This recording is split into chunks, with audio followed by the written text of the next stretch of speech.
I am so glad I didn't buy the 2022 Toyota Tundra.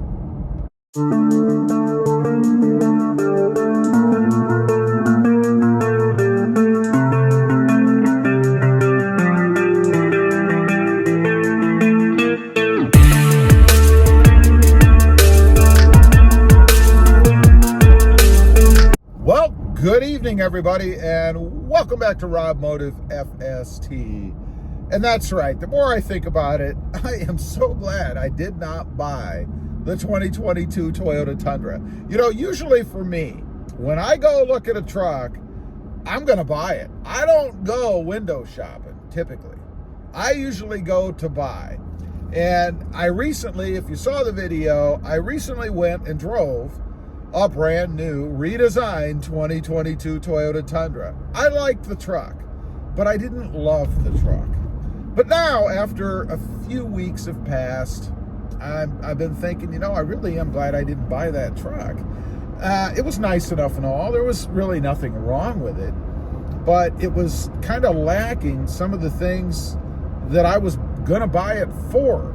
You know, some of the things that Toyota has changed or added in this new truck. So first of all, it was a 2022 TRD off-road, four-wheel drive. It was a 4x4. But otherwise, it was pretty basic. Now, there also was an aftermarket premium adjustment, more money added to the sticker. It would have cost me $65,000 for that truck. $65,000 for what basically was a simple, basic truck. It didn't have some of the features that I was looking for. Number one was the bigger screen, the bigger giant, for Toyota, infotainment screen that they're putting in some trim levels of the Toyota Tundra. That's one thing that I was really looking forward to, and I know a lot of people are going to say, well, geez, what does that have to do with driving the truck or the functionality of the truck? Well, it all depends on your needs. Part of the functionality of the truck for me is the radio screen. I have a bigger radio screen in this vehicle. We're cruising in the Jeep Gladiator right now. I put it in because I like that kind of stuff, so it mattered to me. That truck had a nice radio screen in it. I mean, it was I forget the size, 11-inch, whatever it is. It was a nice screen, but, you know, nothing really different enough that it made that big of a deal for me. It didn't make me have to have that truck. Secondly was, I was disappointed in this, and that was that little, and this is a crazy thing, that little area on the driver's side taillight. I don't know if it's on the passenger side too, but the little area that you can kind of hit with your elbow or maybe push with your hand, maybe even your knee if you're flexible enough, that pops the tailgate. It's a cool little feature. I think it's kind of neat, and it comes in handy if you're carrying stuff. I mean, when you're walking around and you have your hands full of something heavy, it's kind of nice to be able to hit something like that and just have the gate go down. It didn't have that. I thought it was going to be standard on all trim levels, but apparently it's an upper level feature. That was disappointed for me. Now, if you saw the video, you may have noticed when I was doing a little walk around on that truck, I actually pushed on that tail light, which, by the way, it did move, and I didn't push on it hard. Last thing I was looking to do was damage or break a brand new vehicle, but I did push on it with enough force, I guess, that it did move a little bit, and I just thought it wasn't working. Maybe it was a feature that had to be enabled by the dealer. I don't know, and I thought that because it did move a little bit, but after talking to the salesman, I was told that that truck did not have that feature. That was the second disappointment for me in that truck. Now, there were a couple other things. I did notice that the sill area, and this is another crazy little thing, but the sill area when you step into the truck is a bit narrower. It's actually quite a bit narrower than my current 2021 Tundra is. Now, the problem with that is this truck did not have side steps, and it was rather high, at least the entry point. It's not that I would have needed them, but I would have liked a bigger sill area to get into that truck. There was a fellow there with us, and he actually had to have some help getting into the truck.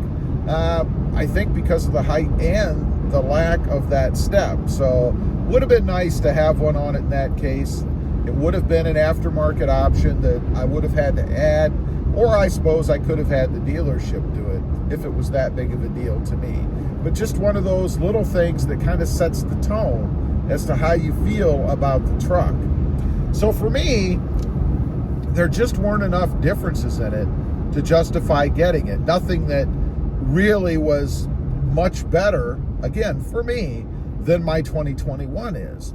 The other thing was the engine. You know, I was impressed with the torque of the engine. You know, we did a rolling floor it, if you will, and it did spin out. That was kind of cool. I really did like that. Again, if you want to see any of this, it is in my initial drive on that truck, the video. I'll link it down below. But that was it. I mean, after we got going, we were on the freeway. Yeah, it was okay. I mean, when I hit the gas, it would jump up, but it wasn't anything earth-shattering, nothing surprising. You know, I was really looking to be surprised. I was looking to fall in love with the truck, have to do something to get it. That didn't happen. The other thing about the engine is the sound. There is none. You know, I do like the grumble rather, of the V8 that I have now. I don't have anything aftermarket in the way of exhaust or cold air intake or anything like that on my truck, but it does still have a grumble because it is the V8 engine. I really do dig that. It's too bad that there isn't something, you know, maybe a turbo whir, because it is the twin turbo, something like that on that new truck that could compensate me, I guess, for the loss of the V8 sound, but it just didn't have that.